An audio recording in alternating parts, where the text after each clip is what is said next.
Long ago, beyond the misty woods and silver rivers, there was a quiet little village. In a cozy cottage at the edge of that forest lived a kind couple. Their home was filled with warmth and laughter, yet one dream still remained out of reach. Each night, as the stars blinked awake, the woman would sigh softly. "If only I could hold a child in my arms." Her husband would take her hand, smile gently, and whisper, "One day, love, one day, our hearts will be full." And one spring morning, that promise began to bloom.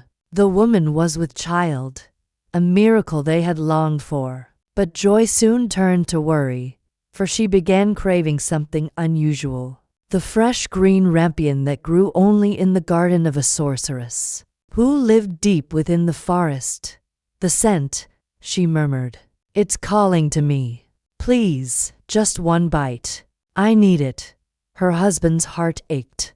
He could not bear to see her in pain. So one quiet night, under the silver glow of the moon, he crept to the sorceress's garden, climbed the high stone wall, and picked a handful of the shimmering rampion. When his wife tasted it, color returned to her cheeks, and she smiled for the first time in weeks. But the next night, when she begged for more, he hesitated only for a heartbeat before returning to the forbidden garden. The moment he reached for the rampion, a sudden wind howled through the trees. Vines rose from the ground and twisted around his feet. From the shadows stepped a tall woman in flowing black and green robes. Her eyes glowed like embers. "You dare steal from my sacred garden?" she thundered. The man fell to his knees. "Please, great lady, my wife is expecting. She longs for this herb. I meant no harm." The sorceress circled him slowly, her long nails brushing the leaves. "You will have your rampion," she said coldly, "but in return, the life you grow shall be mine. A life for a life. The price of your theft."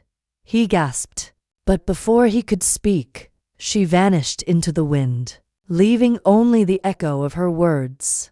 Months later, when the baby girl was born, her hair glowing like sunlight, the sorceress appeared again in a swirl of leaves. She took the child from the cradle and whispered, "Rapunzel, that will be her name." And just like that, she was gone. The sorceress carried the baby through the deep woods until they reached a tall stone tower, hidden among the trees. There were no stairs, no doors, only a single window high above. Here, Rapunzel grew, loved, but trapped. The sorceress kept her safe, or so she claimed. "The world is cruel, my child," she would say. "Here, you are protected." Rapunzel believed her at first, but as years passed, her golden hair grew long and heavy, shimmering brighter each year. When the sun touched it, the tower glowed like dawn itself. Each morning, she would sing to the sky, her voice echoing through the forest. And when the sorceress called, "Rapunzel, Rapunzel, let down your hair," she would lower her long braids so that her guardian could climb. The girl painted, read old books, and watched the seasons change through the window. But she dreamed of more.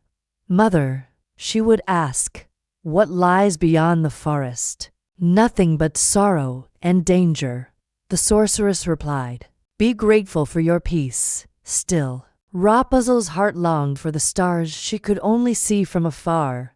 One night, as the moon rose full and bright, Rapunzel leaned out her window and began to sing. Her voice was pure and gentle, carrying through the forest like a whisper of hope. Down below, a young prince on his horse paused.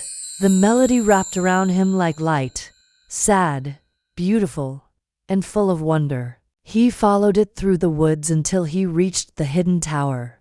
From the shadows, he watched as the sorceress stood below the window and called out, "Rapunzel, Rapunzel, let down your hair." Golden strands cascaded down, and the woman climbed up until she disappeared inside.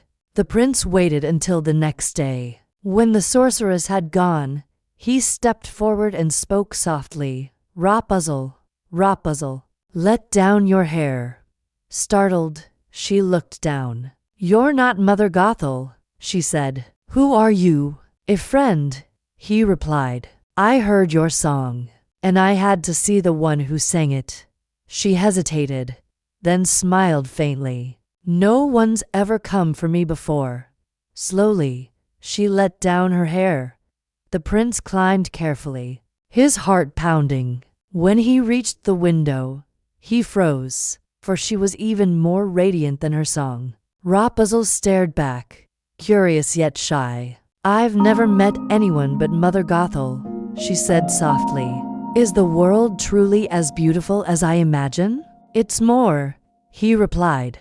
There are mountains that touch the clouds, rivers that sing, and lights that dance across the sky. And all of it is waiting for you. They talked for hours. He told her stories of the villages, of laughter, of stars reflected on water. She listened, her eyes wide, her heart beating faster than ever. When he left, she whispered, Will you come back? Every day, he promised. And so he did. Days turned into weeks. Rapunzel and the prince met in secret, their bond growing with every visit. He brought her ribbons, books, and flowers from the world below. In return, she sang for him, songs that made the forest hush to listen. Come with me, he said one evening. Leave this tower. I'll show you freedom. Rapunzel looked down at her golden braid. How could I ever escape? I'll find a way, he whispered.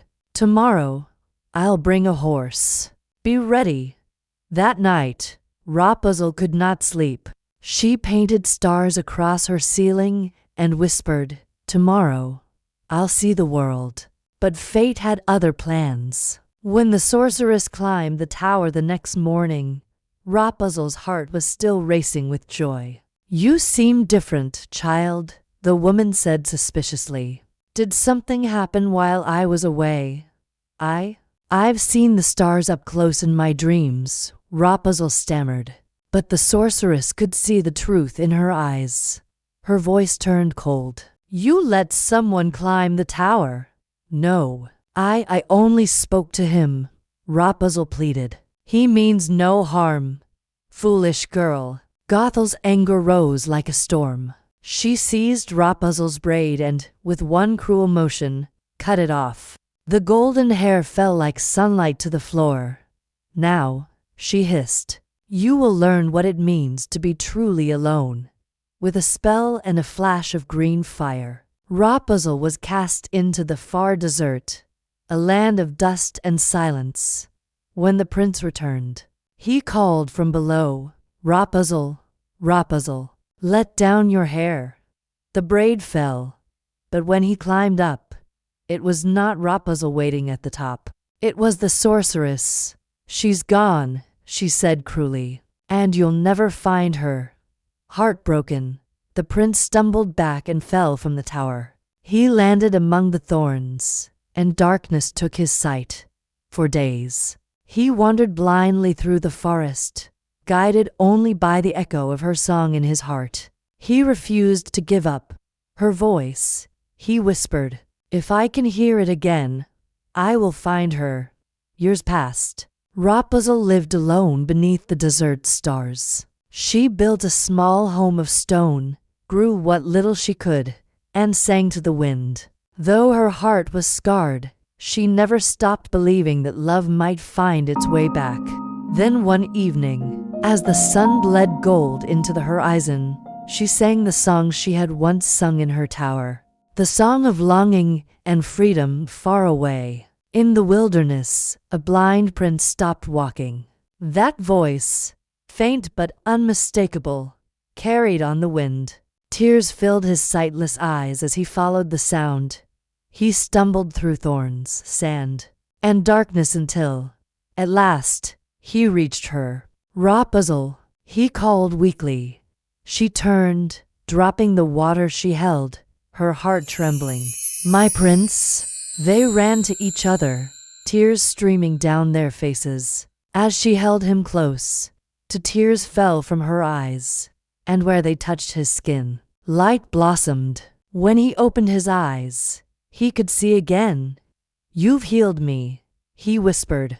"And you," she smiled, "have set me free."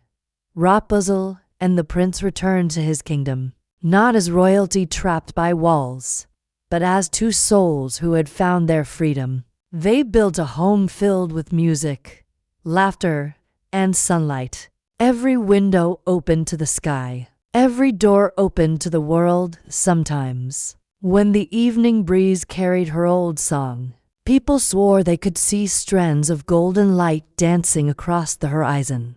They called it Rapunzel's light, a reminder that no matter how high the walls, a heart that dreams of freedom can never be contained. Moral: love is not a cage. Real love gives wings and the courage to see the world beyond fear.